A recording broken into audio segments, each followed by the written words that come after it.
আগস্টে যারা বিতাড়িত তাদের সঙ্গে এরা তলে তলে আবার খাতির শুরু করেছে, যেভাবে 96 সালে করেছিল, যেভাবে 86 সালে করেছিল। তাদের সঙ্গে নতুন কয়েকটি লেজ গজিয়েছে। আমি যদি আপনার কাছ থেকে হিস্ট্রিটা জানতে চাই, 86-96-তে কি হয়েছিল, এখানে এরা কারা এবং লেজে কারা আছে?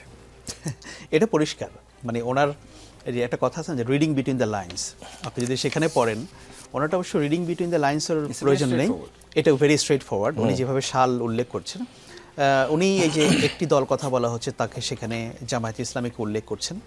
আর আমি যদি ভুল না করে থাকি যে লেজ গজিয়েছে, সরি হ্যাঁ, জামায়াতের পাশাপাশি এনসিপিকে উনি মিন করেছেন, তো লেজটা হচ্ছে এনসিপি। তো এখন যদি শুধু লেজের অংশটা ধরি, হয়তো উনি ভুল না, হ্যাঁ, জামায়াতের লেজ হয়তো এনসিপি ঠিকই আছে এখনও অবধি।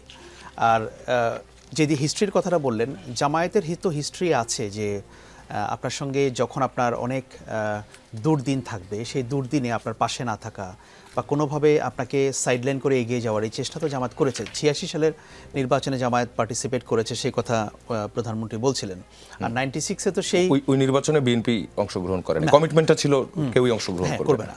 তো সেই জন্য শেখ হাসিনাকে তো জাতীয় বেঈমান বলা হয়, এবং শেখ হাসিনাকে সেই জন্য জাতীয় বেঈমান বলা হতো একটা সময়, যে উনি কমিট করার পরেও গিয়ে শেষ মুহূর্তে গিয়ে নির্বাচনে পার্টিসিপেট করেছিলেন। জামায়াতও সেখানে ছিল। আর যেটা হচ্ছে 96-এ যে কেয়ারটেকার গভর্নমেন্টের আন্দোলন, সেটা তো আওয়ামী লীগ জামায়াতের সঙ্গে মিলেই করেছে, এটা হিস্ট্রি। এবং আওয়ামী লীগের নেতাদের সঙ্গে জামায়াত ইসলামের নেতারা একসঙ্গে বসে বৈঠক করে কর্মসূচি ঠিক করেছেন, এটাও হিস্ট্রি। আর এরপরে আসেন আপনি 2007 সাল, যখন 1/11 হলো।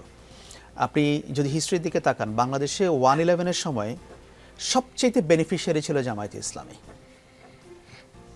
এবং যখন বিএনপি এবং আওয়ামী লীগের অনেক নেতাকে তখন জেলে পড়া হচ্ছিল, জামায়াতের নেতারা তখন দোর্দণ্ড প্রতাপে বিভিন্ন জায়গায় ঘুরে বেড়াচ্ছিলেন।